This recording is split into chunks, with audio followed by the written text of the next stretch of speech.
अरे भिखारी, अब तू ठीक करेगा सिस्टम? ये गूगल का ऑफिस है, तेरे जैसे भिखारी का काम नहीं है ये। तुम लोगों को अंदाजा भी है कि ये क्या हो गया है? अगर ये पैसा अभी के अभी वापस नहीं आया तो मैं बर्बाद हो जाऊंगा। 15 साल का लड़का कचरे के ढेर में झुका हुआ था।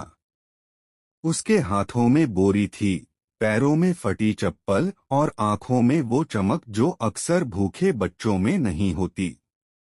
लोग उसे भिखारी कहते थे, कचरा बीनने वाला कहते थे, लेकिन किसी ने कभी नहीं पूछा कि वो टूटे मोबाइल, जले हुए सीपीयू और पुराने लैपटॉप ही क्यों चुनता है।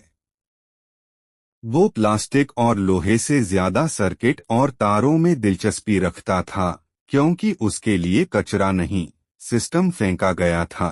शाम होते ही वही लड़का पुल के नीचे बैठकर उन टूटे हुए पार्ट्स को जोड़ता, एक पुराना लैपटॉप चालू करता जिसकी स्क्रीन आधी जली हुई थी, और जैसे ही स्क्रीन पर हल्की रोशनी आती उसकी उंगलियां कीबोर्ड पर ऐसे चलती जैसे ये काम वो जिंदगी भर से कर रहा हो। उस लड़के का नाम आरव था, और सड़क पर आने से पहले उसकी जिंदगी कुछ और थी। उसकी माँ एक प्राइवेट कंपनी में डेटा एंट्री ऑपरेटर थी जो रात को उसे कंप्यूटर के सामने बैठाकर कहती थी कि पढ़ ले बेटा, यही मशीन तेरा भविष्य है। लेकिन एक दिन उसी कंपनी में बड़ा डेटा लीक हुआ, इल्जाम उसकी माँ पर लगा, नौकरी गई, बीमारी आई और कुछ महीनों में माँ भी चली गई। आरव सड़क पर आ गया, लेकिन माँ की सिखाई हुई भाषा, कोड की भाषा, उसके अंदर जिंदा रही। उसी रात जब आरव लैपटॉप पर बैठा था, उसे इंटरनेट ट्रैफिक में एक अजीब पैटर्न दिखा, कुछ ऐसा जो आम नहीं था, और थोड़ी ही देर में उसे समझ आ गया कि देश की एक बहुत बड़ी आईटी कंपनी, जिसकी वैल्यू करीब 10,000 करोड़ रुपए है, उसके सर्वर पर हमला होने वाला है। एक विदेशी हैकर ग्रुप अगले 30 मिनट में 1,000 करोड़ रुपए ट्रांसफर करने की तैयारी कर चुका था और कंपनी के अंदर अलार्म बज रहे थे। सीईओ और सिक्योरिटी टीम पसीने में डूबी हुई थी, लेकिन सिस्टम उनके हाथ से निकल चुका था।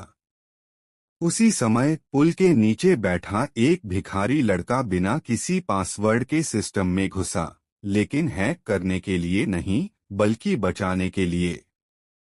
उसकी उंगलियां तेजी से कोड लिख रही थीं, फायरवॉल को रीरूट किया जा रहा था, ट्रांजैक्शन को फ्रीज किया जा रहा था, और दूसरी तरफ विदेशी हैकर हैरान थे कि ये कौन है जो उनके सामने खड़ा हो गया।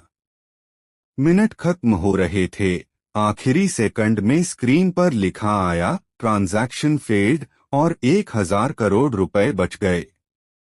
लेकिन आरव यहीं नहीं रुका, क्योंकि उसे समझ आ गया था कि ये सिर्फ शुरुआत है। असली प्लान 10,000 करोड़ का था, और इस बार दुश्मन बाहर नहीं, अंदर था। कंपनी का ही सीएफओ विदेशी हैकरों के साथ मिला हुआ था। लालच में आकर उसने पूरी कंपनी बेचने की तैयारी कर ली थी। आरव ने सबूत इकट्ठा किए, call recording, IP address, transaction log, और एक मेल सीईओ को भेजा कि अगर सच जानना है तो पुल के नीचे आ जाइए। जब सीईओ वहां पहुंचा तो उसे गंदे कपड़ों में एक बच्चा दिखा, लेकिन जैसे ही आरव ने लैपटॉप खोला और सबूत सामने रखे, सीईओ की आंखें खुली की खुली रह गईं। अगले दिन पुलिस आई, मीडिया आई, और हेडलाइन चली कि 15 साल का भिखारी मास्टर हैकर निकला। आरव को हथकड़ी लगाई गई। लोग वही बोले जो हमेशा बोलते आए थे कि गरीब ईमानदार नहीं होता। लेकिन इंट्रोगेशन रूम में जब आरव ने लाइव स्क्रीन पर सीएफओ और विदेशी हैकर की रिकॉर्डेड बातचीत चला दी तो पूरा सिस्टम सन्न रह गया। केस वहीं खत्म हो गया, सीएफओ गिरफ्तार हुआ और आरव आजाद। सरकार तक बात पहुंची और पहली बार एक नया डिपार्टमेंट बना जहां सड़क, झुग्गी और स्टेशन पर रहने वाले बच्चों को कोडिंग सिखाई जाने लगी। आरव वहां सबसे छोटा मेंटर बना, लेकिन उसने सूट नहीं पहना, उसने वही पुराने कपड़े पहने रखे। एक दिन वो फिर उसी पुल के नीचे गया जहां एक और छोटा बच्चा कचरा बीन रहा था। आरव ने उसे रोका, उसके हाथ में लैपटॉप दिया और बस इतना कहा, कचरा मत चुन, सिस्टम समझना सीख। क्योंकि कभी कभी दुनिया को बदलने वाले हाथ महलों में नहीं, कचरे के ढेर में पैदा होते हैं। आरव के लिए जिंदगी बदल चुकी थी, लेकिन सड़क उसे अभी भी नहीं भूली थी। जिस दिन वो सरकारी प्रोग्राम का सबसे छोटा मेंटर बना, उसी दिन रात को उसने फिर से पुल के नीचे सोना चुना, क्योंकि उसके लिए वो जगह सिर्फ ठिकाना नहीं थी, वो उसकी यादें थीं। लेकिन सिस्टम के अंदर जो हलचल शुरू हुई थी, वो बाहर की दुनिया से कहीं ज्यादा खतरनाक थी। सीएफओ की गिरफ्तारी के बाद एक बात साफ हो चुकी थी कि ब्लैक वल्चर सिर्फ एक हैकर ग्रुप नहीं, बल्कि एक इंटरनेशनल साइबर माफिया था जो सरकारों, बैंकों और बड़ी कंपनियों को अंदर से खोखला करता था। और अब उन्हें ये बात हजम नहीं हो रही थी कि उनका पूरा ऑपरेशन एक 15 साल के भिखारी लड़के ने तबाह कर दिया।